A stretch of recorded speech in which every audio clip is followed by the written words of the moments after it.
We are going to look into this topic that we are looking last time, which is the riches of His grace. நாம் போன தடவை பார்த்த அதே தலைப்பை தான் நாமும் பார்க்க போகிறோம். கிருபையின் ஐஸ்வர்யம். See, our roots will be tested. Where okay, our roots will be tested, நம்மளுடைய வேர் சோதிக்கப்படும். We are rooted and built in Christ. நாம் கிறிஸ்துவுக்குள்ளாக நாம் வேரூன்றி இருக்கிறோம். And our roots will be tested. நம்மளுடைய அந்த வேரூன்றி இருக்கிறது சோதிக்கப்படும். If you turn with me to Colossians chapter 1. கொலோசியர் 1வது அதிகாரம். In Colossians chapter 1 and if you see verse 6 and 7. கொலோசியர் 1:6-7ல பார்க்கலாம். Colossians chapter 2 verse 6 and 7. கொலோசியர் 2:6-7. As you therefore have received Christ Jesus the Lord, so walk in him. Verse 7, rooted and built up in him and established in the faith, as you have been taught, abounding in it with thanksgiving. கொலோசியர் 2:6-7 ஆகையால் நீங்கள் கர்த்தராகிய கிறிஸ்து இயேசுவை ஏற்றுக்கொண்டபடியே அவருக்குள் வேர் கொண்டவர்களாகவும் அவர் மேல் கட்டப்பட்டவர்களாகவும் அவருக்குள் நடந்து கொண்டு நீங்கள் போதிக்கப்பட்டபடியே விசுவாசத்தில் உறுதிப்பட்டு சோஸ்திரத்தோட அதிலே பெருகுவீர்களாக. We all have faith. நமக்கு எல்லோருக்கும் விசுவாசம். We all have faith in our Lord Jesus. இயேசு கிறிஸ்துவின் மேல் நமக்கு எல்லோருக்கும் விசுவாசம் இருக்கிறது. And there is no doubt about it. அதுல ஒரு சந்தேகமும் இல்லை. We all love the Lord. நாம் எல்லோரும் தேவனை நேசிக்கிறோம். There is no doubt about it, I believe. அதுலயும் ஒரு சந்தேகம் இல்லை, நான் விசுவாசிக்கிறேன். We all are here.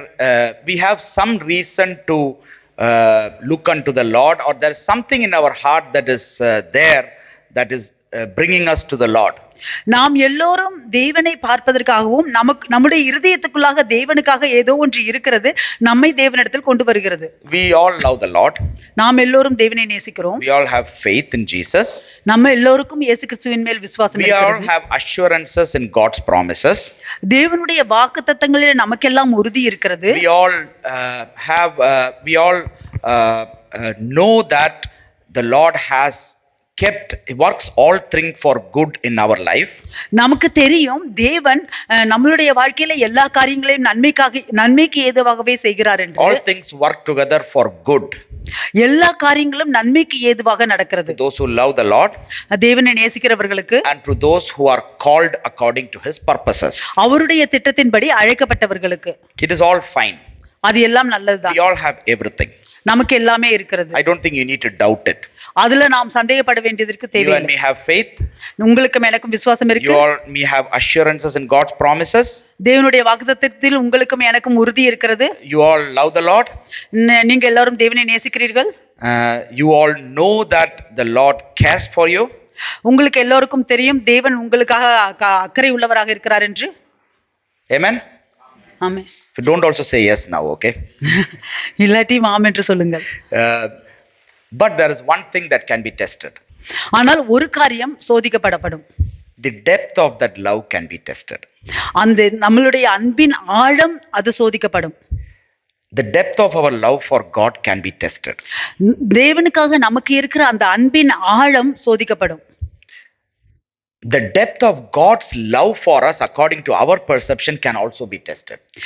நம்மளுடைய எண்ணத்தின்படி தேவன் நம்மேல் வைத்திருக்கிற அன்பின் ஆழமும் சோதிக்கப்படும். When the Lord gave this commandment, he told to that Pharisee, he told that we shall love the Lord your God with all your heart, with all your soul, with all your mind, with all your strength. தேவன் அவர்களுக்கு அந்த கட்டளையை கொடுக்கும் பொழுது அவர் அந்த பரிசேயர்களிடம் அவர் சொன்னார், உங்களுடைய தேவனை நீங்கள் முழு இருதயத்தோடும் முழு மனதோடும் முழு ஆத்மாவோடும் நேசிக்க வேண்டும். There is a depth in our love for God. அது நம்மளுடைய அன்பு தேவனுக்காக இருக்கிறதில் அது அந்த ஆழம் இருக்கிறது. The depth or the reach or the strength or the impact of our love for God can be tested. நாம் தேவனுக்காக வைத்திருக்கிற அந்த அன்பின் ஆழம் நாம் அது போய் சேருகிறது, அது சோதிக்கப்படலாம். God can allow situations, circumstances in our life to test the depth of God's love for our God. நம்மளுடைய வாழ்க்கையில் தேவன் சில சூழ்நிலைகளையும் காரியங்களையும் அவர் அனுமதிக்கலாம், நாம் தேவனுக்காக வைத்திருக்கிற அன்பின் ஆழத்தை சோதிக்கப்படுவதற்காக. And when Apostle Paul was speaking to the Ephesian church, அப்போஸ்தலர் பவுல் எபேசியர்களிடம் பேசும் பொழுது, he is saying, I want to know the love of Christ, that the width, and height and length and depth of that love, you know. அவர் சொல்லுகிறார், நான் இயேசு கிறிஸ்துவனுடைய அன்பின் அகலம் ஆழம் நீளம் எல்லாவற்றையும் நான் தெரிந்து கொள்ள விரும்புகிறேன் என்று. So we can be tested so that the depth of the love that God has for us according to our perception can be tested. தேவனுடைய அன்பு தேவனுடைய அன்பின் ஆழம் எவ்வளவு நம்மிடத்தில் இருக்கிறது என்பது நாம் எப்படி நினைக்கிறோமோ அதுவும் சோதிக்கப்படும். In Colossians chapter 2 and verse 7 we saw rooted and built up in him and established in the faith. கொலோசியர் 2:6 நாம் பார்த்தோம், கிறிஸ்து அவருக்குள்ளாக வேர் கொண்டவர்களாகவும் அவர் மேல் கட்டப்பட்டவர்களாகவும் இருக்கிறோம் என்று. Our depth of our faith also can be tested. அவருடைய நம்முடைய விசுவாசத்தின் ஆழமும் சோதிக்கப்படும். How much our faith is established can also be tested. எவ்வளவு நம்மளுடைய விசுவாசம் கட்டப்பட்டிருக்கிறது அதுவும் சோதிக்கப்படும். And he is not going to test us beyond what we can bear.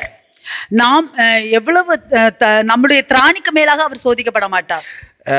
You know, when Apostle Paul was speaking to the Corinthian church in 1 Corinthians chapter 10, அப்போஸ்தலர் பவுல் கொரிந்தியர் சபையில பேசும்பொழுது 1 கொரிந்தியர் 10வது அதிகாரம் 1 Corinthians chapter 10, 1 கொரிந்தியர் 10, this is how he starts. இப்படிதான் அவர் ஆரம்பிக்கிறார். In verse 12, therefore let him who thinks he stands take heed lest he falls. இப்படி இருக்க தன்னை நிற்கிறவன் என்று எண்ணுகிறவன் விழாதபடிக்கு எச்சரிக்கையாய் இருக்க கடவன். In verse 13 he says, no temptation has overtaken you except such as common to man. மனுஷருக்கு நேரிடுகிற சோதனையே அல்லாமல் வேறே சோதனை உங்களுக்கு நேரிடவில்லை. If anyone here is thinking that you have been tested beyond your limit, இங்கே யாராவது ஒருவர் நினைக்கிறீர்கள் என்றால் நீங்கள் உங்களுக்கு திராணிக்கு மேலாக சோதிக்கப்பட்டீர்கள் என்று, you know, you might be thinking that, oh Lord, I cannot bear it. How on earth can you, how in heaven can you test like this, you know? நீங்கள் ஓ தேவனே, என்னால இது தாங்கவே முடியவில்லை, எப்படி நீங்க இப்படியாக சோதிக்கிறீர்கள் என்று சொன்னீர்கள் என்றால், has anyone said like this? Don't answer, okay? Think in your mind. யாராவது சொன்னீர்களா? நீங்கள் பதில் சொல்ல வேண்டாம், உங்களுடைய மனதிலே நினைத்துக் கொள்ளுங்கள். You won't get extra marks if you say no. You know, no pastor, I have not even thought like that. You know, you won't get any extra mark for that. ஓ நான் இல்ல பாஸ்டர், நான் அந்த மாதிரி நினைக்கவே இல்லையா, அப்படி சொன்னீங்கன்னா உங்களுக்கு அதுக்காக எக்ஸ்ட்ரா மார்க் எல்லாம் ஒண்ணும் கிடையாது. But the word of God says no temptation has overtaken you except such as is common to man. ஆனால் தேவனுடைய வார்த்தை சொல்லுகிறது, மனுஷனுக்கு நேரிடுகிற சோதனையே அல்லாமல் வேறே சோதனை உங்களுக்கு நேரிடவில்லை. Fix that. Put that in your mind. You know, align your mind with this truth. உங்களுடைய மனதை அதில் வையுங்கள், இந்த சத்தியத்தில் உங்களுடைய மனதை ஒப்பிட்டுக் கொள்ளுங்கள். The Holy Spirit will teach you. பரிசுத்த ஆவியானவர் உங்களுக்கு கற்றுக் கொடுப்பார். So you will be enriched in your spirit. அப்பொழுது உங்களுடைய ஆவியில் நீங்கள் ஊக்கப்படுவீர்கள். It is good. அது நல்லது. But ஆனால் unless our mind we renew our mind or train our mind to align with what the Spirit says, it is not of much use. ஆனால் நம்மளுடைய மனதை தேவ ஆவியானவர் என்ன சொல்கிறார் என்பதோடு நம்மளுடைய மனதை நாம் ஒப்பிடவில்லை, நேராக வைக்கவில்லை என்றால் ஒரு பிரயோஜனமும் இல்லை. So there is no point in saying that the Lord spoke to me if unless otherwise we can align our mind to it. நாம் நம்மளுடைய மனதை அதோடு கூட நாம் ஒப்பிட்டு வைக்கவில்லை என்றால், ஓ தேவன் என்னோடு பேசினார் என்று சொல்வதில் ஒரு பிரயோஜனமும் இல்லை. The Lord will say that I will bless you. For example, a simple one. Lord is saying I will bless you beyond what you can imagine, for example. ஒரு உதாரணத்துக்கு தேவன் சொல்லுகிறார், நீங்கள் எண்ணுவதற்கும் மேலாக நான் உங்களை ஆசீர்வதிப்பேன். He is saying this to enrich us. The Holy Spirit is inspiring us. He is making us alive in the spirit through this word. இந்த வார்த்தையை சொல்கிறது பரிசுத்த ஆவியானவர் நம்மை ஊக்கப்படுத்துவதற்காக, ஆவியானவரோடு கூட நாம் ஆவியானவர் நம்ம ஆவியை உற்சாகப்படுத்துறாங்க, ஆவியை உற்சாகப்படுத்துவதற்காக. But if our mind doesn't align with that word saying that I will bless you beyond what you can ask or imagine, there is no use, you know. ஆனால் நம்மளுடைய மனது, தேவன் சொல்லுகிறார் நான் உங்களை நீங்கள் எண்ணுவதற்கும் மேலாக உங்களை ஆசீர்வதிப்பேன் என்று, அந்த வார்த்தையில் நம்மளுடைய மனதை நாம் அதோடு ஒப்பிட்டு நேரடியாக வைக்கவில்லை என்றால் அதுக்கு ஒரு பிரயோஜனமும் இல்லை. So we need to walk or train ourselves daily in the Lord to align our mind to what the Spirit says. நாம் தேவ ஆவியானவர் என்ன சொல்கிறார் என்பதோடு நம்மளுடைய மனதையும் அதோடு சரியாக வைக்க வேண்டும் என்பதில் ஒவ்வொரு நாளும் நாம் நம்மை பயிற்சிவிக்க வேண்டும். If the Holy Spirit is giving you, the word of the Lord is coming, that is something like, He's going to do something, He's going to break something, He's going to build something in your life, He's saying, okay? வேத வார்த்தை உங்களிடத்தில் வருகிறது. அவர் தேவ ஆவியானவர், தேவனானவர் ஏதோ ஒன்றை உங்களிடத்தில் கட்டப் போகிறார், உங்களிடத்தில் ஒரு காரியத்தை உடைக்கப் போகிறார், ஒரு காரியத்தை ஸ்தாபிக்க போகிறார் என்று வரும்பொழுது, thank you, Lord, that you are going to build something in my life. Thank you, Holy Spirit, for speaking, or thank you, Pastor, for revealing this, everything you can say. நீங்கள் சொல்லலாம், தேவனே, நன்றி தேவனே, நீங்கள் என்னுடைய வாழ்க்கையில் ஏதோ ஒன்றை நீங்கள் கட்டப் போகிறீர் என்பதற்காக, பரிசுத்த ஆவியானவரே, நீங்கள் என்னிடம் பேசினதுக்காக நன்றி தேவனே, பாஸ்டர் நீங்க என்கிட்ட இதை சொன்னதுக்காக எனக்கு நன்றி என்று நீங்க சொல்லலாம். But then we say, in our mind we think, I don't know what is going to build. Okay, we'll see, wait and see. When it builds, we'll see, we can accept it. If our mind is such relaxed in these things, then our mind is not aligned to what the Holy Spirit wants to do in our life. So aligning our mind with what the Holy Spirit says is very important. நாம் அந்த மாதிரியாக நாம் சொல்லிவிட்டு அதற்கு பிறகு என்ன தேவன் கட்டப்போகிறார் என்று தெரியவில்லை, பார்ப்போம், என்ன கட்டப்போகிறார் என்று பார்ப்போம் என்று நாம் நம்மளுடைய மனதில் அப்படி நினைத்தோம் என்றால், தேவன் என்ன சொல்லுகிறாரோ அதோடு கூட நம்மளுடைய மனதை சரியாக வைக்கவில்லை என்றால் அதை நாம் பெற்றுக்கொள்வதில் ஒரு பிரயோஜனமும் இல்லை. So that is first, is to align our mind to what the Spirit says is very important challenge in our life. நம்மளுடைய வாழ்க்கையில் தேவ ஆவியானவர் என்ன சொல்கிறார் என்பதோடு நம்மளுடைய மனதையும் அதில் சரியாக வைப்பது நம்மளுடைய வாழ்க்கையில் மிகவும் முக்கியமானதாக இருக்கிறது. That's why we need to feed our soul with God's word, His living truth. Day to day His manna needs to be fed. We need to make as much space for having a relationship with God, with the Lord. Walking with Christ is so important in our life, so that it helps aligning our mind to what the Spirit has prophesied to us. அதனால் தான் நம்மளுடைய வாழ்க்கையில் ஒவ்வொரு நாளும் நாம் வேத வார்த்தைகளை தியானிக்க வேண்டும். அப்பொழுது அதோடு நாம் ஒன்று சேர்ந்து இருக்கும் பொழுது தேவ ஆவியானவர் என்ன நம்மோடு பேசுகிறார் என்பதை நம்மளுடைய மனதும் அதனோடு சேர்ந்து சரியாக நாம் வைக்க முடியும். You cannot let your mind wander somewhere else and the Spirit just speaking to you. நீங்கள் உங்களுடைய மனதை ஒரு பக்கமாக அது பாட அலைந்து திரிய விட்டுவிட்டு உங்களுடைய தேவ ஆவியானவர் உங்களோடு பேசுகிறது என்பது அது சரியாக வராது. He will speak to you. அவர் உங்களோடு பேசுவார். Do you speak? Does the parents speak to your children? பெற்றோர்கள் பிள்ளைகளிடம் பேசுவார்களா? Yes. ஆமா. Whether they are good children or bad children, we speak. அவர்கள் நல்ல பிள்ளைகளோ கெட்ட பிள்ளைகளோ நாம் பேசுவோம். How much ever they go against us also, we will not stop speaking to them and advising them.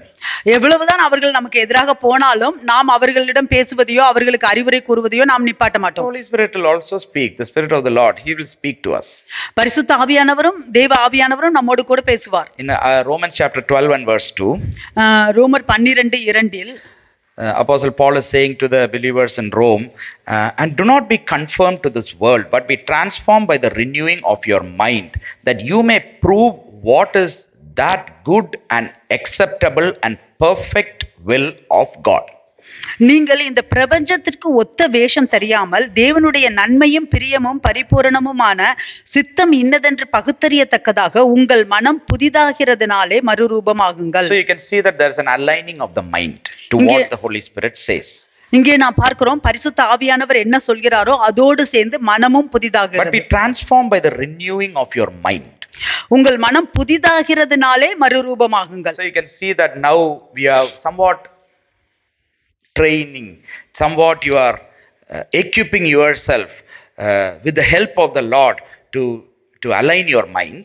இப்பொழுது நாம் தேவ ஆவியானவருடைய உதவியினால நாம் நம்மளுடைய மனமும் தேவ ஆவியானவர் சொல்லுகிறதையும் ஒன்றாக வைக்கிறதுக்கு நாம் நம்மை பயிற்சிவிக்கிறோம். Through the strength of the Lord, we can't do it on our own.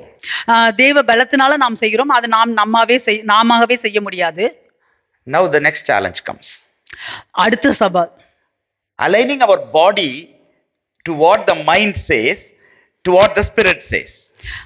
அடுத்தது நம்மளுடைய சரீரத்தை நம்மளுடைய மனம் என்ன சொல்லுகிறது என்பதோடு கூடவும் தேவ ஆவியானவர் என்ன சொல்கிறார் என்பதோடு கூடவும் ஒப்பிட்டு வைப்பது. It needs to align. அது ஒன்றாக வைக்க வேண்டும். Your body also needs to align. நம்மளுடைய சரீரமும் அதோடு ஒன்றாக சேர Your வேண்டும். senses need to align. நம்மளுடைய எண்ணங்கள் அதோடு ஒன்றாக சேர Your வேண்டும். eyes, your ears, your nose, your whatever, your hands, your every cell in your body needs to align. உங்களுடைய கண்கள், காது, உங்களுடைய மூக்கு, உங்களுடைய சரீரத்தில் உள்ள ஒவ்வொரு உறுப்புகளும் அதோடு ஒன்றாக சேர It needs வேண்டும். to align to what your mind says, அது உங்களுடைய மனது என்ன சொல்கிறது என்பதோடு ஒன்றாக சேர which வேண்டும். is now aligning to what the Spirit says. அப்பொழுது தேவ ஆவியானவர் என்ன சொல்கிறார் என்பதோடு ஒன்றாக சேருகிறது. Then you can see that you can now love the Lord with all your heart and soul and mind and strength. You can have faith in the Spirit, in your mind, in your body. அப்பொழுது நீங்கள் பார்க்கலாம், நீங்கள் தேவனை உங்களுடைய முழு மனதோடும், முழு ஆத்மாவோடும், முழு சரீரத்தோடும் தேவனை நேசியுங்கள் என்பதை உங்களுடைய மனது, உங்களுடைய சரீரம், உங்களுடைய ஆவி எல்லாம் ஒன்றாக சேரும். See, we need to know this first to at least first start walking in it or like entering into it. We need to know this. இதை நாம் அதில் நான் நுழைவதற்கு, அதோடு சேர்ந்து நாம் நடப்பதற்கு முதலாவது இதை நாம் தெரிந்து கொள்ள வேண்டும். And it is so important for us that the depth of what the Lord is giving to us is so important. The depth or the reach or the impact. தேவன் நமக்கு கொடுக்கிறதின் அந்த ஆழம், அதனுடைய தாக்கம், அதனுடைய மாற்றம் என்னவென்று நாம் தெரிந்து கொள்ள வேண்டும். When the word of God is being served to you, தேவ வார்த்தை உங்களிடம் கொடுக்கப்படும் பொழுது, when the Lord speaks to you through his living word, தேவன் அவருடைய ஜீவனுள்ள வார்த்தையினால உங்களிடம் பேசும் பொழுது, personally in your time or however, wherever, whatever, it is not coming to the church alone and not that alone. I'm saying anytime, anywhere, you know. அது தனிப்பட்ட முறையில் நீங்கள் எங்கே இருக்கிறீர்களோ, என்ன செய்கிறீர்களோ, சபைக்கு வரும் நேரம் மட்டும் நாம் சொல்லவில்லை, எல்லா நேரங்களிலும். When the Lord speaks to you through the word, தேவ அவருடைய வார்த்தையினால உங்களிடம் பேசும் பொழுது, in the parable of the sower, you can see that the word of God is compared to the seed that the sower sows. நாம் அந்த விதைக்கிற அந்த உவமையில் நாம் பார்க்கிறோம், அந்த விதைக்கிறவர் அந்த விதைகளை அவர் விதைக்கும் பொழுது, when the seed is being sown, some fell in the pathway.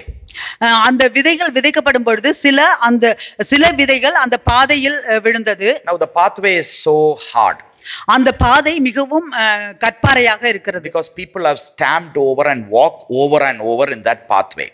அந்த பாதையில் தான் ஜனங்கள் நடந்து அதில் போய் கொண்டிருக்கிறவர்களாக இருக்கிறார்கள். See, you can see if you take one whole ground, okay, it is being like every soil in that might be just normal one, but there will be one pathway where everyone will be walking through, you know. You'll be trespassing through a field, okay? You'll be trespassing through a field, and in that one path everyone will walk, and in that path alone will be hard soil. நீங்கள் ஒரு நிலத்தை எடுத்துக்கொண்டீர்கள் என்றால், அந்த நிலத்தில் அந்த மண்ணு எல்லாம் ஒரே மாதிரியாக தான் இருக்கும். ஆனால் ஒரு இடத்தில் மட்டும் அந்த ஜனங்கள் எல்லோரும் அவர்கள் நடக்கிற நடைபாதையாக இருக்கும். அந்த நடைபாதையில் பார்த்தோம் என்றால் அது வந்து கடினமாக இருக்கும். You know, கடினமா இல்ல நடக்கிறது ஈஸியா இருக்கும். It will be hard. It will be hard. அந்த இடம், அந்த மண்ணு வந்து கடினமா இருக்கும். It will be hard mud, but you also won't put your foot outside, because when you keep your foot there outside, it'll sink in. So you always walk through that path. நீங்கள் வந்து அந்த உங்கள் நடக்கும் பொழுது எப்பொழுதுமே அந்த பாதையில் தான் நீங்கள் நடப்பீர்கள். ஏனால் உங்களுடைய கால்களை எடுத்து மற்ற இடங்களில் வைத்தால் அது வந்து மூழ்கி போகும். அதனால் அந்த பாதையில் தான் நீங்கள் நடப்பீர்கள். Some seed fell into that pathways. சில விதைகள் அந்த பாதையில் விழுகும். And immediately you can see that the birds came and just picked those seeds and went. உடனடியாக அந்த பறவைகள் வந்து அந்த விதைகளை எடுத்துக்கொண்டு செல்லும். Now why? Because the word of God is being served. It has actually fallen into the heart, but it has not gone deep inside. It has not gone into the heart. It is just outside here, outside. It will just stay there. When you go outside or after this, immediately the devil will come and pick it up. The bird is now compared there to the devil. He will come and pick up the word and go, and that's it, nothing. இப்பொழுது தேவனுடைய வார்த்தை உங்களுக்கு கொடுக்கப்படும் பொழுது, அந்த வார்த்தை நம்மளுடைய இருதயத்தின் ஆழத்தில் செல்லாமல் அது மேலாகவே அப்படியே இருக்கும் பொழுது, சாத்தானவன் வந்து அந்த வார்த்தைகளை எடுத்துக்கொண்டு போகிறவனாக இருக்கிறான். அந்த பறவையானது சாத்தானோடு ஒப்பிட்டு பேசப்படுகிறது. At that time, if you leave all these dialogues and all and say that, you know, the word of God that is being sent will never return empty-handed, that this and all, we cannot just justify like that. First address the problem and then justify this, you know. அந்த நேரத்துல வந்து தேவனுடைய தேவனுடைய வார்த்தை, கொடுக்கப்பட்ட வார்த்தை எந்த நாளிலும் அது வீணாக போகாது என்றெல்லாம் நாம் அந்த நேரத்தில் நியாயம் பேசிக் கொண்டு இருக்க முடியாது. முதலாவதாக நாம் அதை புரிந்து கொள்ள வேண்டும், அந்த நிலைமையை. அதுக்கப்புறம் நாம் சொல்ல வேண்டும். Sometimes we have a hardness of heart. சில நேரங்களில் நம்மளுடைய இருதயம் கடினப்பட்ட இருதயமாக It might இருக்கும். be because of experiences. சில சில அனுபவங்களினால், It might be because of situations. சில சூழ்நிலைகளினால், It might be because of sometimes even future. சில நேரங்களில் எதிர்காலத்தினாலும் இருக்கலாம், Or it might be because of present. இல்லை இப்ப நிகழ்காலத்தினாலும் இருக்கலாம், Or it might be because of past. இல்லை கடந்த காலத்தினாலும் இருக்கலாம். Or it might be because there are lots of things that we have just heard and heard and heard without actually seeing or analyzing what God says. இல்லை நாம் நிறைய தடவை அதை மீண்டும் மீண்டுமாக கேட்டு கேட்டு கேட்டு அதுல என்ன இருக்கிறது என்று ஆராய்ந்து பார்க்காமல் இல்லாதனாலையும் இருக்கலாம். Sometimes we come to a situation that we'll hear hundreds of sermons but not even have a little bit of courtesy to go in and analyze what the Lord says. சில நேரங்களில் நாம் நூற்றுக்கணக்கான பிரசங்கங்களை நாம் கேட்கலாம், ஆனால் கொஞ்சம் கூட போய் அதுல என்ன தேவன் சொல்லுகிறார் என்பதை பார்க்கிறதுக்கு கொஞ்சம் கூட ஒரு அக்கறை செலுத்தாமல் இருக்கலாம். So sometimes it becomes our hard heart in that way as well. சில நேரங்களில் நம்மளுடைய இருதயமானது அப்படியாகவும் கடினப்படலாம். Because we are so much dependent on what others say that even when God speaks, it cannot go in. ஏனெனில் நாம் என்ன மற்றவர்கள் சொல்லுகிறார்கள் என்பதிலேயே நம்ம சார்ந்து இருக்கும் பொழுது, நம்மளிடம் நேரடியாக பேசும் பொழுது அது உள்ளே போகாது. So you can see that it doesn't have depth. The word of God doesn't have depth. அப்போ அங்கே நாம் பார்க்கிறோம், தேவனுடைய வார்த்தைக்கு அந்த ஒரு ஆழம் இல்லை. And it is being taken out. அது எடுக்கப்படுகிறது. Now you take the second one. இப்பொழுது இரண்டாவதை எடுப்போம். It is a soil that receives the word of God. The word of God is gone. The seed is gone into the soil. இப்பொழுது அந்த நிலத்தில் அந்த மண்ணானது அந்த தேவனுடைய வார்த்தை அதுக்குள்ளாக சென்றது, அது பெற்றுக்கொண்டது. But when it started giving root, ஆனால் அது வேறு இடும் பொழுது, the roots are not deep. அந்த வேரூன்றும் பொழுது அந்த வேர்கள் ஆழமாக இல்லை. Now we saw that rooted and built and established in faith. We saw that verse. நாம் பார்த்தோம், விசுவாசத்தில் நாம் வேர் கொண்டவர்களாகவும் கட்டப்பட்டவர்களாகவும் இருக்கிறதை குறித்து நாம் பார்த்தோம். Now we can see that the root is going in. இப்பொழுது நாம் பார்க்கிறோம், அந்த வேரானது கீழே போகிறது. But the root is not deep going in. It is not able to go deep. ஆனால் அந்த வேரானது மிகவும் ஆழமாக போக முடியவில்லை. Because there are stones. ஏனெனில் அங்கே கற்கள் இருக்கிறது. There are stones there, and unless that stones that are inside, கருங்கல் பாறை ஏதெல்லாம் இருக்கும்ல, that unless that is broken or tilted out or taken, the roots cannot go. அது உள்ளாக இருக்கிற அந்த கற்கள் பாறைகள் அதெல்லாம் அதை உடைத்து அதை எடுக்கவில்லை என்றால் அந்த வேரானது உள்ளே போக முடியாது. Sometimes bitterness, it says roots of bitterness in Hebrews. It says when roots of bitterness comes and when unforgiveness is being prolonged for a long time, it has an effect. It is like stones within a heart. சில நேரங்களில் நாம் அந்த எபிரேயர்ல சொல்லப்படுகிறது, அது இந்த கசப்பின் வேர் என்று. அந்த மாதிரி ஒரு மன்னிக்க முடியாத தன்மை, அந்த கசப்பான வேர்கள் அதெல்லாம் அப்படியே அதில் இருக்கும் பொழுது அந்த கற்களினால் அந்த வார்த்தையானது வேரூன்ற முடியவில்லை. Because of that, அதனால at any point, I know we cannot give a justification. எந்த நேரத்திலும் நாம் அதுக்கு ஒரு நியாயம் சொல்ல முடியாது. Because at some point it is going to stop the root of God's word. His very living in Christ will get affected because of the stones that are there inside. அது உள்ளே இருக்கிற அந்த கற்களினால் அந்த பாறைகளினால அந்த தேவனுடைய வார்த்தையானது அது வளர முடியாமல் வேரூன்ற முடியாமல் அது பாதிக்கப்படும். That's why the Lord has clear itself first itself when he was giving the sermon on the mount itself. He told about forgiveness. For an unforgiving behavior he is already condemned, because the Lord forgives us. That is one of the greatest and the most important factor of redemption. அதனால்தான் அந்த மலை பிரசங்கத்தில் இயேசு கிறிஸ்து அவர் பிரசங்கம் பண்ணும் பொழுது முதலாவதாக அவர் மன்னிப்பதை குறித்து பேசுகிறார். அந்த மன்னிக்காமல் இருக்கிற காரியம் கண்டிக்கப்படுகிறது. அந்த மன்னிக்காமல் இருக்கிற காரியத்தினால அந்த அந்த வார்த்தைகள் அதற்குள்ளாக வேரூன்ற முடியாமல் போகிறது. It says in Matthew chapter 6 and verse 14-15. மத்தேயு 6:14-15. If you forgive men their trespasses, your heavenly Father will also forgive you. It's a direct comparison. It's a very direct comparison without any stops in that. It is direct. He's saying, for if you forgive men their trespasses, your heavenly Father will also forgive you. மனுஷருடைய தப்பிதங்களை நீங்கள் அவர்களுக்கு மன்னித்தால் உங்கள் பரமபிதா உங்களுக்கும் மன்னிப்பார்.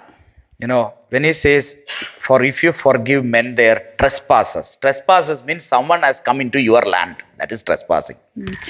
அந்த இடத்துல அவர் உங்கள் மனுஷருடைய தப்பிதங்களை அப்படி என்று சொல்லும் பொழுது அது மற்றவர்கள் உங்களுடைய நிலத்தில் வருகிறது. Someone has entered into your possession and did injustice to you, but he says, for if you forgive men their trespasses, your heavenly Father will also forgive you.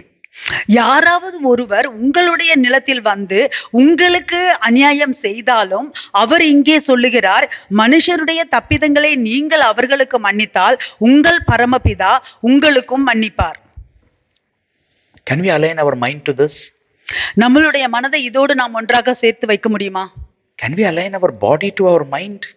நம்மளுடைய சரீரத்தை நம்மளுடைய மனதோடு ஒன்றாக சேர்த்து வைக்க முடியுமா? The opposite is again saying in verse 15, but if you do not forgive men their trespasses, neither will your Father forgive your trespasses. 15வது வசனத்தில் அவர் சொல்லுகிறார், மனுஷருடைய தப்பிதங்களை நீங்கள் அவர்களுக்கு மன்னியாதிருந்தால் உங்கள் பிதா உங்கள் தப்பிதங்களையும் மன்னியாதிருப்பார். What a powerful statement. என்ன ஒரு வல்லமையான வாக்கியம். But it's a very important statement for us.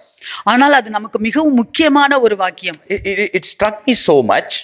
இது என்னை மிகவும் தொட்டது. Because the very aspect, whenever God speaks about redemption, that is one of the greatest act of God in our life. He redeemed us, He saved us. எப்பவெல்லாம் நாம் தேவன் நம்மை குறித்து நம்மை விடுதலை ஆக்குவதை குறித்து பேசும்போதெல்லாம் இது ஒரு மிகவும் முக்கியமான ஒரு பங்காக இருக்கிறது. Redemption through His blood. அவருடைய இரத்தத்தினால் மீட்பு. It says immediately forgiveness of sins.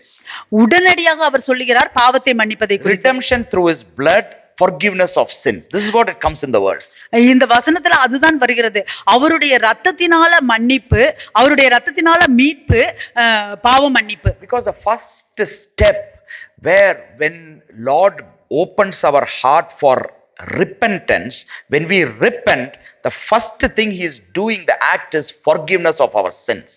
தேவன் நம்மளுடைய இருதயத்தை நாம் மனம் திரும்புவதற்காக தேவன் நம்மளுடைய இருதயத்தை திறக்கும் பொழுது, நாம் மனம் திரும்பும் பொழுது, நாம் ஒப்பு கொடுக்கும் பொழுது முதல் காரியம் தேவன் செய்கிறது என்னவென்றால் நம்மை மன்னிப்பது, நம்முடைய பாவங்களை மன்னிப்பது. Do you know that we cannot just repent in our own will? உங்களுக்கு தெரியுமா நம்மளுடைய சொந்த சித்தத்தினால நாம் மனம் திரும்ப முடியாது. How many of us here, I think everyone would have just how many times repented in our own will? எத்தனை பேர் உங்களுடைய சொந்த சித்தத்தினால நீங்கள் மனம் திரும்ப, in our own strength, whenever we come we just repent. எப்போல்லாம் வருகிறோமோ அப்போல்லாம் நாம் மனம் திரும்புதலை சொல்லுவோம். Because it is just the key for a gold door open. That's why I think அப்படியே திறக்க வேண்டியது repentance, அது ஏன்னா நான் அந்த பொற்கதவுகளை திறக்கிறதுக்கு ஒரு சாவி போல, நான் just we will open. But unless God grants a way for repentance, we cannot repent. Unless the Spirit touches you, we cannot repent. தேவன் உங்களுக்கு மனம் திரும்புவதற்கு அவர் அனுமதிக்காவிட்டால், தேவ ஆவியானவர் மனம் திரும்புவதற்கு உங்களை தொடவில்லை என்றால் நாம் மனம் திரும்ப முடியாது. That means you will now come and ask me like, oh, then everyone who is unrepentant, is it all God has not opened the way? I'm not coming for that discussion now, but அப்படி என்றால் உடனே நீங்க கேட்பீங்க, ஓ அப்படின்னா நிறைய பேர் மனம் திரும்பாம இருக்கிறவங்களுக்கெல்லாம் அப்ப தேவனுடைய சித்தத்தின்படி தான் அவர்கள் மனம் திரும்பாம இருக்கிறார்களான்னு அந்த தலைப்புக்கு நான் வரவே. We don't need to think about that. First thing is my thing. அதை பத்தி நாம யோசிக்க தேவையில்லை. அதுதான் நான் நினைக்கிறேன். But we are to fervently pray for God to open a way for the other person to repent. That is our duty. ஆனால் நாம் விடாமுயற்சியோடு நாம் மிகவும் கவனமாக மற்றவர்களுக்காக நாம் ஜெபிக்கும் பொழுது தேவன் அவர்களுடைய மனதை திறக்க வேண்டும் என்று pray specifically for a way for repentance to be open for the other person. ஸ்பெசிஃபிக்கா prayer பண்ணணும். அந்த இன்னொரு நபருக்கு குறிப்பாக அவருடைய மனம் திரும்ப வேண்டும் என்பதற்காக, தேவன் அவரை தொட வேண்டும் என்பதற்காக நாம் குறிப்பாக அதற்காக ஜெபிக்க வேண்டும். That is our responsibility. அது நம்மளுடைய பொறுப்பு. Whether it be the repentance of a nation, அது தேசத்துடைய மனம் திரும்புதலாக இருக்கலாம், be a repentance of a individual, இல்லை ஒரு தனிப்பட்ட நபருடைய மனம் திரும்புதலாக இருக்கலாம், or it might be even someone who is unrelated to you and you just have a burden on that person. இல்லை ஒருவர் உங்களுக்கு உங்களோடு ஒரு ஒப்பிடாதவராகவே இருக்கலாம், அவருக்காக உங்களுக்கு பாரம் இருந்தாலும் நீங்கள் ஜெபிக்கலாம். So you can see that once the Lord opens the way for repentance and you repent, then the next step is He is forgiving your sins. He's taking that big burden from you, and that is the start of redemption in our life. தேவன் உங்களுடைய மனதை திறக்கும் பொழுது, நீங்கள் மனம் திரும்புதலுக்காக தேவன் உங்களுடைய மனதை திறக்கும் பொழுது, நீங்கள் தேவனிடத்தில் ஒப்பு கொடுக்கும் பொழுது, முதலாவதாக தேவன் செய்வது உங்களுடைய பாவங்களை மன்னிப்பது. அதுதான் நம்மளுடைய மீட்புக்கு மிகவும் முக்கியமான ஒரு குறிப்பாக இருக்கிறது. So that's why he is so much concerned about forgiving. அதனால்தான் அவர் மன்னிப்பதை குறித்து மிகவும் அக்கறை உள்ளவராக இருக்கிறார். In Matthew chapter 6 as well, in verse 14 and 15, that is why he is so much saying. அதுதான் மத்தேயு 6வது அதிகாரத்துல 14 15ல அதை குறித்து மிகவும் முக்கியமாக சொல்லுகிறார். And about an incident about an unforgiving servant, he is giving an example. அது மன்னிக்காத ஒரு வேலைக்காரனை குறித்தும் அவர் சொல்லுகிறார் உதாரணம். He is saying that because he didn't forgive after he received forgiveness, அவன் மன்னிப்பை பெற்றுக்கொண்டான், ஆனால் அவன் மற்றவனை மன்னிக்காது இருக்கும் பொழுது, he says that he will be handed over to the tormentors. அவர் சொல்லுகிறார் அவனை அந்த தொல்லை பண்ணுகிறவிடம் ஒப்பு கொடுக்கப்படுவார் என்று. So you can see that Lord considers that so much, because that is so much of the base foundation of our redeemed life. தேவன் நம்ம அதுக்கு அந்த மன்னிப்பை குறித்து அவர் மிகவும் அக்கறை உள்ளவராக அவர் இருக்கிறார். அதுதான் நம்மளுடைய விடுதலையாக்கப்பட்ட மீட்கப்பட்ட வாழ்க்கையின் அடித்தளமாக இருக்கிறது. This we need to align our mind. இதில் நம்மளுடைய மனதை அதோடு ஒன்றாக வைக்க வேண்டும். Once this aspect you align your mind, you will see that many other things easily you will be able to align. இந்த பகுதியில நீங்கள் உங்களுடைய மனதை நீங்கள் சரியாக வைத்தீர்கள் என்றால் பல பகுதிகளில் உங்களுடைய மனதை சரியாக வைக்க முடியும். You will have great peace in your life. உங்களுடைய வாழ்க்கையில உங்களுக்கு ஒரு பெரிய சமாதானம் இருக்கும். Burden will be taken away from you. உங்க பெரிய பாரம் உங்களிடத்திலிருந்து எடுக்கப்படும். You will see that you are light. நீங்கள் இலகுவாக நினைப்பீர்கள். You will see that nothing can touch you, because you are in the center of God's will. நீங்கள் தேவனுடைய சித்தத்தின் மையத்தில் இருப்பதால் எது ஒன்றும் உங்களை தொட முடியாது என்பதை நீங்கள் அனுபவிப்பீர்கள். Amen. Amen. Praise the Lord. தேவனுக்கு ஸ்தோத்திரம். So we need to give serious consideration to these things. இந்த மாதிரியான காரியங்களுக்கு நாம் மிகவும் ஒரு தீவிரமான ஒரு கவனம் கொடுக்க வேண்டும். Because we are in such a ultra fast world. ஏனெனில் நாம் மிகவும் அதிவேகமான உலகத்தில் இருக்கிறோம். We have come so much fast in this world. இந்த உலகத்துல நாம் ஒரு மிகவும் வேகமாக இந்த உலகத்தில் இருக்கிறோம். That everything is now in our hand tips. எல்லாமே இப்பொழுது நம்மளுடைய விரல்களில் இருக்கிறது. That means we don't even need to go and take something from here. For example, I'm saying a Bible. You don't need to go and take. You can just get it in our hand tip. ஒரு உதாரணத்துக்கு நான் சொல்லுகிறேன், நீங்கள் போய் வேதத்தை நீங்க எடுக்கலாம் தேவையில்லை, எல்லாமே உங்களுடைய கையிலேயே கிடைக்கிறது அந்த மொபைல் போன்ல. To be frank, I'm not against that. Like it's so useful for me if it's used in the right way. I'm not. Don't get me wrong. I'm not saying about a mobile phone and the effect of that and all. I'm not saying. நான் இதுக்கு எதிராக நான் சொல்லுகிறேன் என்று சொல்லாது நினைக்காதீர்கள். அது நிறைய விதத்துல அந்த மொபைல் போன்ல நம்ம அதை சரியாக உபயோகப்படுத்தும் பொழுது அந்த வேத வார்த்தைகளை பார்க்கும் பொழுது அது உபயோகமாக தான் இருக்கிறது.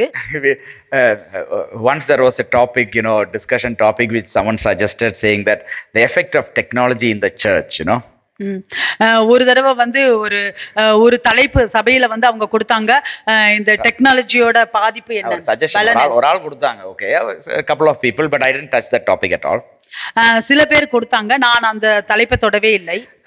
But that what is the pros of the effect of technology in the church? There is good reasons. You can actually easily access what are the half things that we are receiving. Everything we can do. இந்த மாதிரி இந்த டெக்னாலஜில இருக்கிற பலன் என்ன, அதனுடைய நன்மை என்ன, அதெல்லாம் நாம் அதை பத்தி பேசுவதற்காக. But also there is also couple of things which I have personally noticed in me. இன்னும் சில காரியங்களை எனக்குள்ளாகவே நான் பார்த்தேன். When we are actually really doing God's thing or something doing in this technology, suddenly there'll be a ping, it'll come. நான் அந்த mobile போன்ல ஏதாச்சும் ஒண்ணு தேவனுடைய வேலையை ஊழியத்தை எதையாவது ஒண்ணு அதுல பாத்துக்கிட்டு இருக்கும் பொழுது உடனே ஒரு பிங்னு ஒரு சத்தம் வரும். I am in Australia. நான் ஆஸ்திரேலியால இருக்கேன். Praise the Lord. Thank you Lord, you are in Australia, for example. தேவனுக்கு ஸ்தோத்திரம். நீங்க ஆஸ்திரேலியால இருக்கீங்க. Then will be Australia, our mind gone. அப்ப நம்மளுடைய மனது ஆஸ்திரேலியாவுக்கு போயிரும். Then suddenly bringing back to wherever God spoke. அதுக்கப்புறம் தேவன் எங்கெல்லாம் பேசினாரோ அந்த இடத்துக்கு திருப்பி கொண்டு Then வரணும். suddenly a ping will come. This person is not feeling well. இன்னொரு தடவை ஒரு பிங்னு வரும். அது இந்த நபர் வந்து அவரு நல்ல சிக்கா இருக்கிறாரு. Now, whose mistake is this? இது யாருடைய தவறு? In the middle of whatever you have to do, if you are opening the phone or you are opening and seeing that someone is not feeling well, I don't know what to do. You know, what was our reason? We could have noted it later on, or I don't know. We only brought that sickness on the person itself, I think. யாராவது ஒருத்தங்க வந்து அவங்க நோயா இருக்காங்கன்னு உடனே அப்படி ஒரு message வரும்பொழுது அது யாருடைய தவறு? நாம் ஏதோ ஒன்றை நாம படிச்சு அதுல அந்த வேதத்தை குறித்து பார்த்து கொண்டிருக்கும் பொழுது வந்துச்சுன்னா என்ன பண்றதுனே அந்த நேரத்துல தெரியல. This is just I'm not bringing in a theory out of it. I'm just saying, we don't need to do unnecessary things at unnecessary times, but we need to always focus, give serious consideration to what the Lord speaks. நாம் தேவன் நம்மோடு என்ன பேசுகிறார் என்பதற்கு நாம் மிகவும் கவனம் செலுத்த வேண்டும். I'm not saying about the church as well, because this disturbance is more in home rather than in church. நான் வந்து சபையில மட்டும் நான் சொல்லவில்லை. அது வந்து நம்ம சபையை காட்டிலும் வீட்டுல அது இன்னும் தொந்தரவா இருக்கும். If in the church itself phone is disturbing you for 30% of the time, in your house the phone will disturb you for 80% of the time. ஒரு 30% உங்களுக்கு வந்து சபையில அந்த உங்களுக்கு போன்ல வந்து டிஸ்டர்பன்ஸ் வருதுன்னா உங்க வீட்ல 80% வரும். No, I think it's logical. Here itself 30% is coming, there surely 80% will come. You'll be worse off at home. நான் நினைக்கிறேன் அது நியாயம் தான். நம்ம இங்கேயே 30% வருதுன்னா வீட்ல நிச்சயமா அது 80% தான் வரும். So you can see that stops our focus from what Lord is speaking to us, and it stops us from our mind to get involved in what the Spirit says.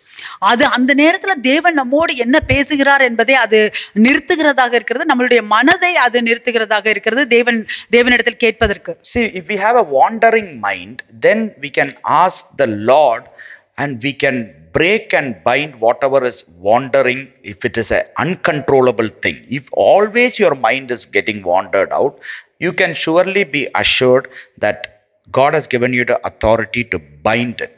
You need to bring it. You need to consider it. You need to give serious thought to it and bind it, what is wandering, because it is beyond your control, உங்களுடைய மனது எப்பொழுதுமே இந்த மாதிரியாக அலைந்து திரிந்து கொண்டு இருக்கிறது என்றால் நீங்கள் வந்து அதற்காக நீங்கள் ஜெபிக்க வேண்டும். தேவன் உங்களுக்கு அது ஒரு கட்டுப்பாட்டிற்கு எல்லைக்கு மீறி போகிறது என்றால் நீங்கள் உட்கார்ந்து அதை ஜெபிக்க வேண்டும், அதை கட்ட வேண்டும். அதுக்கு உங்களுக்கு தேவன் அதிகாரம் கொடுத்திருக்கிறார். You need to let God himself know or show him that you are serious about that thing. தேவனுக்கு நீங்கள் காண்பிக்க வேண்டும், தேவனும் பார்க்க வேண்டும் நீங்கள் அதை நிப்பாட்டுவதை குறித்து நீங்கள் மிகவும் கவனமாக இருக்கிறீர்கள். But also you need to show Satan that also you are serious about it. We saw in the worship now when you are praising, worshiping is not only God but even anyone else, even Satan sees this, அதோடு கூட நாம் சாத்தானுக்கும் நாம் வந்து அதை காண்பிக்கிற, நாம் அதை வந்து வெறுக்கிறவர்களாக இருக்கிறோம் என்று காண்பிக்கிறவர்களாக இருக்க வேண்டும். நாம் ஆராதனையில் பார்த்தோம் அல்லவா, அதே போல. So serious consideration needs to be given to God's word. தேவனுடைய வார்த்தைக்கு நாம் தீவிரமான ஒரு கவனம் செலுத்த வேண்டும். Then only there will be depth in our faith. அப்பொழுதுதான் நம்மளுடைய விசுவாசத்தில் ஆழம் இருக்கும். There will be a depth in our assurance of God's promise in our life. அப்பொழுதுதான் தேவனுடைய வாக்குத்தத்தங்கள் நம்மளுடைய வாழ்க்கையில் கொடுத்ததுக்கு ஒரு நிச்சயம், உறுதி இருக்கும். Why I'm saying depth is the testing comes to the depth. If Satan gets slightest of idea that this guy will crackle in two arrows to him, he will fall. If he is judged you like that, ஏன் இந்த ஆழத்தை கொடுத்து இந்த வருகிறது என்றால் அந்த சாத்தான் அதை பார்க்கும் பொழுது இந்த நபரை நான் ஒரு 2 அம்புகள் விட்டேன் என்றால் அந்த நபரை எப்படியோ நான் கீழே தள்ளிடலாம் என்று அவன் நினைத்தால், a man can judge a man pretty not without much difficulty. You can judge and you can see how much he will stand and how he will fall. ஒரு மனிதன் to some extent, ஒரு மனிதன் இன்னொரு மனிதனை ஒரு அளவுக்கு அவன் வந்து பார்க்க முடியும். அவன் எவ்வளவு தூரத்துக்கு அவன் நிப்பான், எவ்வளவு தூரத்துக்கு அவன் விழுவான் என்றெல்லாம் நாம் பார்க்க முடியதாக இருக்கலாம். God surely knows. He is the one who searches our mind. He knows he searches our heart, everything that is there in the mind of our spirit, everything he knows. Nothing is covered. It's everything naked before him. தேவனுக்கு எல்லாமே தெரியும். தேவன் நம்மளுடைய மனதை, நம்மளுடைய இருதயத்தை, நம்மளுடைய எண்ணங்களில் என்ன இருக்கிறது என்பதையும் எல்லாவற்றையும் அவர் ஆராய்ந்து பார்க்கிறவராக இருக்கிறார். அவருடைய கண்களுக்கு முன்பாக எல்லாம் நிர்வாணமாக இருக்கிறது. Satan is also deceiving and cunning enough and intelligent enough to assess your depth quite easily. சாத்தானும் அவன் தந்திரமானவன். அவனுக்கும் உங்களுடைய ஆழம் எவ்வளவு இருக்கிறது என்பதை பார்க்கிறதற்கு அவனும் திறமையுள்ளவனாக இருக்கிறான். He didn't even refrain from testing the depth of Jesus's faith. அவன் இயேசு கிறிஸ்துவினுடைய விசுவாசத்தின் ஆழத்தை அவன் சோதிக்கிறதுக்கு கூட விட்டு வைக்கவில்லை. How much he believes that Jesus is the Son of God was being tested by Satan. இயேசு கிறிஸ்து தேவகுமாரனாக இருந்தும் இயேசு கிறிஸ்துவையும் சாத்தான் சோதித்தான். Immediately after the sound from heaven came that this is my beloved son in whom I am well pleased, they confessed it. The crowd saw that it is being noted, and surely the crowd heard, Jesus heard, everyone heard. Immediately the Spirit led Jesus into the wilderness to be tested by the devil. அந்த வானத்திலிருந்து குரல் கேட்டது, இது என்னுடைய நேசகுமாரன், நான் இவனிடத்தில் சந்தோஷமாக இருக்கிறேன் என்று கேட்கும் பொழுது அந்த கூட்டம் எல்லாரும் அதை கேட்டார்கள். எல்லோருக்கும் அந்த குரல் கேட்டது. ஆனால் அதற்கு பிறகு அவர் வனாந்தரத்தில் செல்லும் பொழுது தேவ ஆவியானவர் சாத்தானால் இயேசுவை சோதிக்கப்பட அவர் அனுமதித்தார். See, there is nothing that can happen in our life.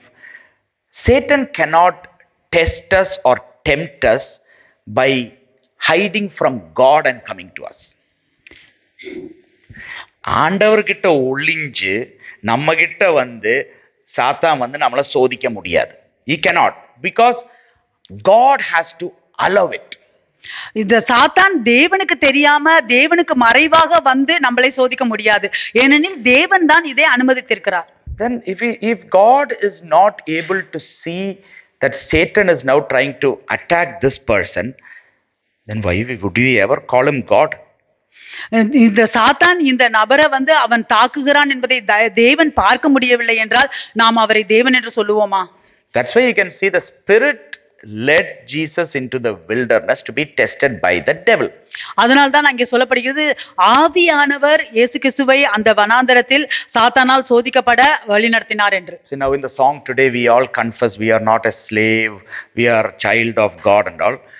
It's a great approval for God to allow Satan to test if you are a child of God, or God can actually through the Holy Spirit lead us into that testing. இன்றைக்கு நாம் possible, it is very thing. It is a privilege for us as well, if we are sure you pass it out, So, yeah. இன்றைக்கு நாம் எல்லோரும் பாடினோம், நான் அடிமை இல்லை, நான் தேவனுடைய பிள்ளை என்று நாம் பாடினோம்.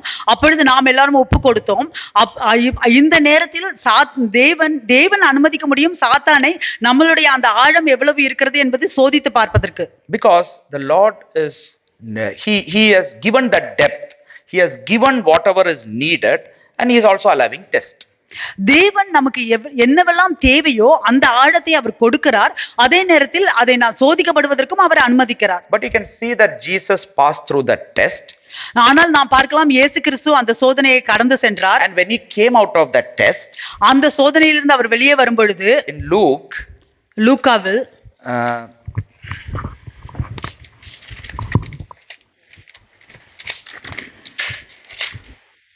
in Luke chapter 4, லூக்கா 4வது அதிகாரம், you can see that from verse 13, you can see verse 13 in Luke chapter 4. Now when the devil had ended every temptation, he departed from him until an opportune time. பிசாசானவன் சோதனை எல்லாம் முடித்த பின்பு சில காலம் அவரை விட்டு விலகி போனான். Oh, now clearly Satan's intention is being given. இங்கேயே சாத்தானுடைய நோக்கம் என்னவென்று சொல்லப்படுகிறது. Now when the devil had ended every temptation that he intended for Jesus, இப்பொழுது அந்த பிசாசானவன் என்னென்ன சோதனையெல்லாம் செய்ய முடியுமோ இயேசுவுக்கு எல்லாவற்றையும் செய்து முடித்த பின்பு, he departed from him for another opportune time. சில காலம் அவரை விட்டு விலகி போனான். Might be the next time when Jesus is hungry only he was planning to test, I think. I don't know. I'm just saying, நான் நினைக்கிறேன் அடுத்த தடவை இயேசு கிறிஸ்துவுக்கு பசியா இருக்கும் பொழுது அவன் வந்து சோதிப்பான் போல இருக்கு. But immediately, that is a small point I told, but immediately see what happens in verse 14. 14வது வசனத்துல என்ன நடக்கிறது என்றால், உடனடியாக Then Jesus returned in the power of the Spirit to Galilee. பின்பு இயேசு ஆவியானவருடைய பலத்தினாலே கலிலேயாவுக்கு திரும்பி போனார். In Luke chapter 4, in the beginning, the Spirit led Jesus to the wilderness. So there was a leading of the Spirit first for the testing. முதலாவது வசனத்துல ஆவியானவர் இயேசு கிறிஸ்துவை வழி நடத்தினார் அந்த சோதனைக்குள்ளாக. But after the testing was over, you can see here that Jesus returned in the power of the Spirit. ஆனால் இந்த சோதனை எல்லாம் முடிந்த பின்பு இங்கே நான் பார்க்கிறோம் இயேசு கிறிஸ்து ஆவியானவருடைய பலத்தினாலே சென்றார் என்று. Amen. Amen. We all need the leading of the Spirit, but also we need the power of the Spirit. நமக்கெல்லாம் ஆவியானவருடைய வழி நடத்துதல் வேணும், அதே நேரத்தில் நமக்கு ஆவியானவருடைய பலனும் வேண்டும். Amen. Amen. Praise the Lord. தேவனுக்கு So it's so important in our life. நம்மளுடைய வாழ்க்கையில் அது மிகவும் முக்கியமானதாக இருக்கிறது. And you can see that this is what is the riches of God's grace in our life. இதுதான் நம்மளுடைய வாழ்க்கையில இயேசு கிருபையின் ஐஸ்வரியமாக இருக்கிறது. In Ephesians chapter 1 and verse 7. எபேசியர் 1:7. In Ephesians chapter 1 and verse 7. எபேசியர் 1:7. You can see that he is saying, in him we have redemption through his blood, the forgiveness of sins according to the riches of his grace. அவருடைய கிருபையின் ஐஸ்வரியத்தின்படியே இவருடைய இரத்தத்தினாலே பாவ மன்னிப்பாகிய மீட்பு இவருக்குள் நமக்கு உண்டாயிருக்கிறது. What we were looking last week, and I want to emphasize just a very couple of minutes, is the richness or riches of God's grace in our life. நாம் போன வாரம் எதை குறித்து பார்த்தோம் என்றால், நம்மளுடைய வாழ்க்கையில் இயேசு கிறிஸ்துவினுடைய ஐஸ்வர்யம், கிருபையின் ஐஸ்வர்யம். When Apostle Paul is saying this about in verse 7, he is saying, in him we have redemption through his blood. இங்கே அப்போஸ்தலர் பவுல் 7வது வசனத்துல சொல்லும் பொழுது இவருடைய இரத்தத்தினாலே நமக்கு மீட்பு உண்டானது என்று. And he says the forgiveness of sins பாவ மன்னிப்பு according to the riches of his grace. அவருடைய கிருபையின் ஐஸ்வரியத்தின்படியே. We need some time to go through this verse. Not now, I am saying it in your time. For everyone needs to spend some time to analyze this verse. நீங்க எல்லோருமே உங்களுடைய நேரங்களில் இந்த வசனத்தை குறித்து நீங்கள் ஆராய்ந்து பார்க்க வேண்டும். நீங்கள் கொஞ்ச நேரம் தியானம் பண்ண வேண்டும். Because you need to know what sort of a redemption it is. What was the worthy high price that was paid in all aspects by Christ Jesus. நீங்கள் தெரிந்து கொள்ள வேண்டும் அது என்ன மாதிரியான மீட்பு என்று, எவ்வளவு பெரிய விலைக்கிரயம் செலுத்தி இருக்கிறது, இயேசு கிறிஸ்துவினால செலுத்தப்பட்டிருக்கிறது என்று தெரிந்து கொள்ள வேண்டும். It is not that easy to come and say that the Lord Jesus died for me, he shed his blood for me and just go away. It is not as simple as that. நீங்கள் மிகவும் சுலபமாக வந்து இயேசு கிறிஸ்து எனக்காக மரித்தார், அவருடைய இரத்தத்தை எனக்காக சிந்தினார் என்று சொல்லிவிட்டு போகிறது அவ்வளவு ஒரு சுலபமான காரியம் அல்ல. There is a depth in that redemption. அந்த மீட்புல ஒரு ஆழம் இருக்கிறது. That a person needs to remind, his mind needs to be trained to always look unto that redemption and stand in awe of how great a redemption it is. எப்பொழுதுமே நம்மளுடைய மனதை நாம் பயிற்சிவிக்க வேண்டும். அந்த மனதில் நாம் நினைத்து பார்க்க வேண்டும் எவ்வளவு பெரிய மீட்பு அது என்று. நாம் நம்மளுடைய இருதயத்தில் எவ்வளவு ஒரு ஆச்சரியமான காரியமாக இருக்கிறது என்று நாம் வியக்க வேண்டும். We all are trained in one thing. நாம் எல்லோரும் ஒரு காரியத்துல பயிற்சிவிக்கப்பட்டிருக்கிறோம். Or I am trained in one thing. நான் ஒரு காரியத்துல At பயிற்சிவிக்கப்பட்டிருக்கேன். least once in a day in prayer to say that, Lord, thank you for redeeming me. ஒரு தடவையாவது ஒரு நாள்ல ஜெபத்துல வந்து, ஓ தேவனே என்னை மீட்டு எடுத்ததுக்காக நான் உங்களுக்கு நன்றி செலுத்துகிறேன். But that is of no use. அது ஒரு பிரயோஜனமும் இல்லை. Christians are trained in doing that nowadays. We are all really trained. இந்த நாட்கள்ல கிறிஸ்தவர்கள் எல்லாம் அந்த மாதிரியாக சொல்வதற்கு We are பயிற்சிவிக்கப்பட்டிருக்கிறார்கள். trained to say grace of God in everything. நாம் Even if we don't mean it. நமக்கு நாம் அதை வந்து ஒரு அர்த்தத்தோடு சொல்லாவிட்டால் கூட நாம் எல்லா காரியத்துக்கும் தேவனுடைய கிருபை என்று சொல்ல நாம் But பயிற்சிவிக்கப்பட்டிருக்கிறோம். I am not saying that every time when you are saying this, you need to go into this deep thinking. It will be like, go and sit there. I am not saying that. But at least when you come to the Lord's presence, at least for the first time you are coming for that day, your mind needs to be trained to look into the joy of your salvation. அதுக்காக நான் சொல்லவில்லை எப்பொழுதுமே நீங்கள் மிகவும் ஆழமாக அதை பத்தி யோசித்து அதை நினைத்து அதை சொல்ல வேண்டும் என்று நான் சொல்லவில்லை. ஆனால் ஒரு நாள்ல ஒரு தடவையாவது காலையில நீங்கள் முதல் தடவையாக நீங்கள் தேவனிடத்தில் வரும் பொழுது நீங்கள் உங்களுடைய அந்த ரட்சிப்பின் சந்தோஷத்தை குறித்து நீங்கள் மனதில் ஆராய்ந்து பார்க்க வேண்டும். It needs to have some content.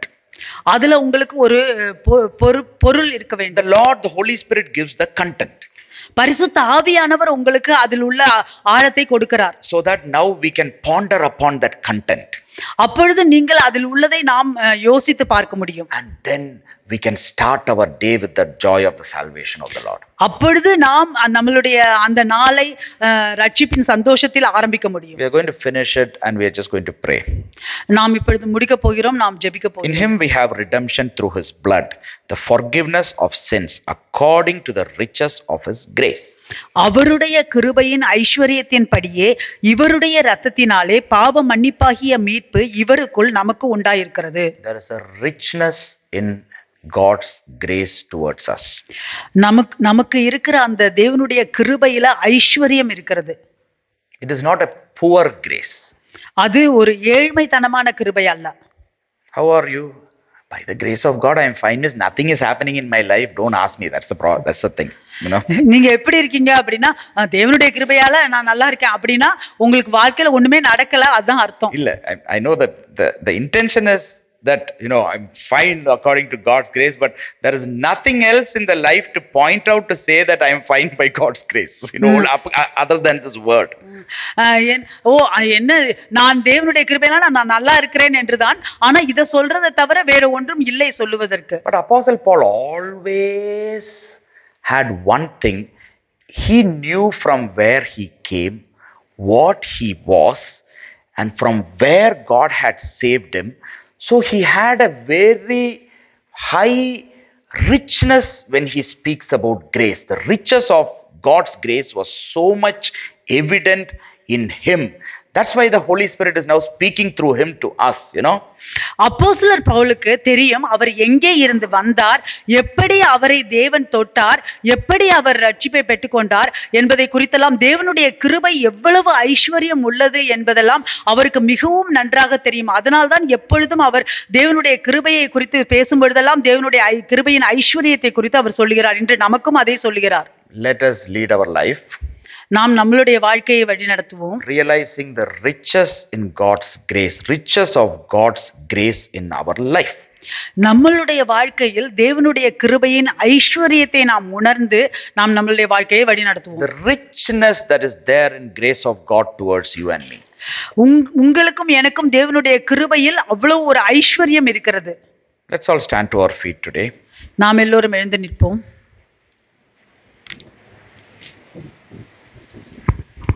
Just whatever we have seen today, we'll just ponder into it. We need a desire to align our mind and our body to what the Holy Spirit, the Spirit of the Lord, communicates with our spirit. It is very important for us. Also, இன்றைக்கு நாம் என்னவெல்லாம் கேட்டோமோ அதையெல்லாம் நாம் நம்மளுடைய மனதில் நாம் அதை ஆராய்ந்து பார்ப்போம். தேவ ஆவியானவர் நம்மளுடைய ஆவியோடு நாம் பேசுவது அது மிகவும் முக்கியமானதாக இருக்கிறது. You need to let the Holy Spirit, desire for the Holy Spirit to bring to your remembrance who you were. நீங்கள் பரிசுத்த ஆவியானவர் நீங்க எங்கே இருந்து வந்தீர்கள் என்பதை உங்களுக்கு ஞாபகப்படுத்த நீங்கள் அனுமதி கொடுங்கள். You need to desire to know from where you came and who you are now. நீங்கள் எங்கே இருந்து வந்தீர்கள் என்றும் இன்றைக்கு யாராக இருக்கிறீர்கள் என்றும் என்பதை அறிந்து கொள்ள நீங்கள் வாஞ்சியுள்ளவர்களாக இருக்க வேண்டும். Desire for the Spirit of the Lord to speak to you specifically about it. தேவ ஆவியானவர் குறிப்பாக இதை குறித்து உங்களுடன் பேசுவதற்கு நீங்கள் வாஞ்சியாக இருக்க வேண்டும். So that you and me will know how rich a grace we have received. அப்பொழுது உங்களுக்கும் எனக்கும் தெரியும் எவ்வளவு ஒரு ஐஸ்வர்யமான கிருபையை நீங்களும் நானும் பெற்றுக்கொண்டோம் என்று. How precious and great a redemption that we have entered into. எவ்வளவு ஒரு விலை மதிப்பு உள்ள ஒரு மீட்புக்குள் நீங்களும் நானும் நுழைந்திருக்கிறோம் என்று. What a great salvation we have received from the Lord. எவ்வளவு ஒரு உன்னதமான ரட்சிப்பை நாம் தேவனிடத்திலிருந்து பெற்றுக்கொண்டோம். So that now when the bigger things is being focused, all the smaller things will move away. இந்த பெரிய காரியங்களில் நாம் கவனம் செலுத்தும் பொழுது சிறிய காரியங்கள் எல்லாம் நகன்றுவிடும். If we don't focus on it, every other things that is surrounding us will be bigger things. நாம் இதில் நம்முடைய கவனத்தை செலுத்தவில்லை என்றால் நம்மை சுற்றியுள்ள சிறிய காரியங்கள் எல்லாம் நமக்கு மிகவும் பெரிதாக தெரியும். The Lord says that you focus on the bigger things that I do for you. I have done for you. I will guide you through that. தேவன் சொல்லுகிறார், உங்களுக்காக நான் செய்த பெரிய காரியங்களை நீங்கள் அதில் உங்களுடைய கவனத்தை செலுத்துங்கள் என்று. Day to day, the one thing that is happening in you and me is that we are being saved. ஒவ்வொரு நாளும் உங்களுக்கும் எனக்கும் நம்மளுடைய வாழ்க்கையில் நடக்கிறது என்னவென்றால் நீங்களும் நானும் ரட்சிக்கப்பட்டோம். That is the biggest thing that is happening in our life. அதுதான் பெரிய காரியம் நம்மளுடைய வாழ்க்கையில் நடக்கிறது. Now when we focus on it, every smaller things that we are now focusing for our life to be saved will be coming to nothing. அதில் நாம் நம்மளுடைய கவனத்தை செலுத்தும் பொழுது சின்ன காரியங்களில் நாம் எதை கவனம் செலுத்துகிறோமோ அது எல்லாம் ஒன்றுமில்லாமல் போய்விடும். Today is the day of salvation. இன்றைக்கு ரட்சிப்பின் நாளாக இருக்கிறது. As long as it is today, this is the day of salvation. அது இன்றைக்காக இருந்தது என்றால் இந்த நாளே ரட்சிப்பின் நாளாக இருக்கிறது. Let our mind focus. நம்மளுடைய மனது அதில் கவனத்தை Let our mind be renewed. நம்மளுடைய மனது மறுரூபமாகட்டும். We break everything that takes our mind away.